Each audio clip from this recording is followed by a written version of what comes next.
ज्ञान को अर्जित करता है, लेकिन फिर भी छात्र छात्राओं में विज्ञान के नाम से भय देखा जाता है। वहीं दूसरी ओर एनएस इंटर कॉलेज के विज्ञान के शिक्षक दीपक शर्मा खेल खेल में छात्र छात्राओं को विज्ञान को इतने अच्छे से समझाते हैं कि छात्र छात्राओं का विज्ञान की तरफ आकर्षण बढ़ रहा है। इतना ही नहीं, बिग बॉस की तरह विज्ञान घर और विभिन्न अवार्ड को राष्ट्रीय अंतर्राष्ट्रीय स्तर पर जीत अपने नाम अर्जित कर चुके हम दीपक शर्मा जी से ही बात करते हैं कि वह किस तरीके से बच्चों को विज्ञान सिखाते हैं। सर, किस तरीके से विज्ञान को आप खेल खेल में बच्चों को सिखा रहे हैं? देखिए, विज्ञान तो होता ही मस्ती के साथ में है, खेल खेल में ही करने की चीज़ होती है। अगर हम विज्ञान को कहना चाहिए कि अपने जीवन से जोड़ के देखेंगे तो विज्ञान समझ में ज़्यादा आसानी से आएगा। जैसे उदाहरण के तौर पर अगर हमें न्यूटन का थर्ड नियम समझाना है तो हम उनको ले जाएं अपनी कल्पनाओं में, या प्रैक्टिकली देखा हो कि जब गंगा जी के किनारे जाते हैं, नाव में बैठते हैं, और जब नाव में बैठते हैं तो नाव वाला नाव को पकड़ के खड़ा हो जाता है। अगर नाव को पकड़े ना और आप उसमें से कूद रहे हो तो नाव अंदर पानी की तरफ चली जाएगी। तो इसका मतलब क्या हुआ कि जितने बल से आप आगे गए उतने ही बल से वो नाव पानी के अंदर धिकल गई, यानी कि अंदर चली गई, यानी कि उतना ही बल लगा। तो इसे कहते हैं न्यूटन का तीसरा नियम। तो इस प्रकार से इन प्रैक्टिकल चीज़ों को सिखाया और समझाया जा सकता है।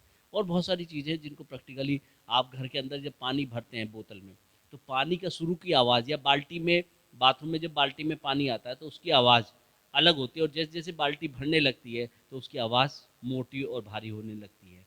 तो यही फ़र्क होता है चीज़ों का, उसको सिद्धांत को समझाने का और ये बताने का कि विज्ञान उस हर चीज़ के पीछे लॉजिक होता है विज्ञान का। रसोई अपने घर में सबसे बड़ी प्रयोगशाला है, और आप जो चाय बनाते हैं वो एक केमिकल रिएक्शंस है। इसको आप समझिए, खाना और सब्जी जो बनती है वो केमिकल रिएक्शन से जो आपके खाने और भोजन के लिए बहुत फ़ायदेमंद होती है। तो इस तरह जैसे कि सर, बिग बॉस की तरह आपने विज्ञान घर शुरू किया जिसके 2 शो हो चुके हैं, आप उसके बारे में बताना चाहेंगे कि किस तरीके से उसमें आप कैंडिडेट सिलेक्ट करते हैं? हाँ, जो विज्ञान घर है वर्ल्ड का पहला रियलिटी शो है हमारा, जिसके अंदर बच्चे पूरे देश दुनिया भर के 20 बच्चों को हम लेते हैं, एक सेटअप तैयार करते हैं, और उस सेटअप में हम लोग क्या करते हैं 10 दिन के लिए उन बच्चों को रखते हैं, और वे बच्चे जो है चयन करने के बाद आते हैं, और फिर वो 10 दिन तक हर रोज़ अपनी एक्टिविटी करते हैं। 24 घंटे का लाइव हमारा चलता है विज्ञान घर का।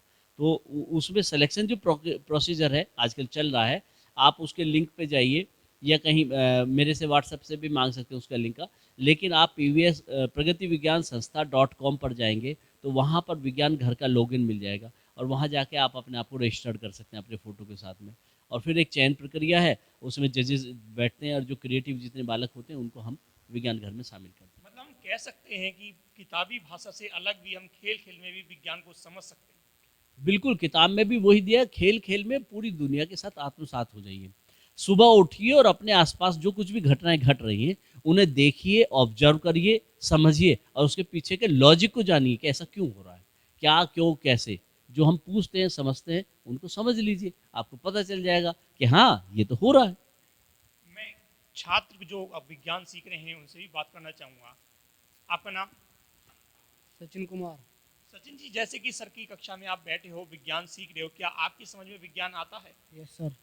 क्या क्या सीखा आपने? जी सर, जी हमें खेल खेल में बहुत समझाते हैं, और हमें लगता है कि पहले लगता था कि विज्ञान बहुत ही कैड़ा सा वो है, तो हमें सर जी हमें खेल खेल में सिखाते हैं, बहुत सी सिखा दिया सर जी ने हमें। इसी तरीके से हम अन्य छात्रों से भी बात करेंगे कि वह क्या कहना चाहते हैं। जैसे कि छोटी सी आयु में भी विज्ञान की तरफ आकर्षित है। आपका नाम? जी, मेरा नाम अभिषेक है। अभिषेक जी, जैसे कि आप 9th क्लास से विज्ञान सीख रहे हो, आपने विज्ञान को ही क्यों चुना? जैसे कि विज्ञान को लेकर लोगों में डर देखा जाता है। सर, पहले मुझे विज्ञान बहुत कैड़ा सब्जेक्ट लगता था, लेकिन जब से सर जी ने हमको पढ़ाना चालू करा है वो बहुत ही प्रैक्टिकल में हमको समझा देते हैं, जिससे कि मेरे को विज्ञान मेरा फेवरेट सब्जेक्ट बन चुका है। जैसे कि छात्रों ने भी कहा कि खेल खेल में वह विज्ञान समझ रहे हैं, जो कि अपने आप में अद्भुत है। कैमरामैन किशन सुदन के साथ विशाल भटनागर, जनवाणी टीवी, मेरठ।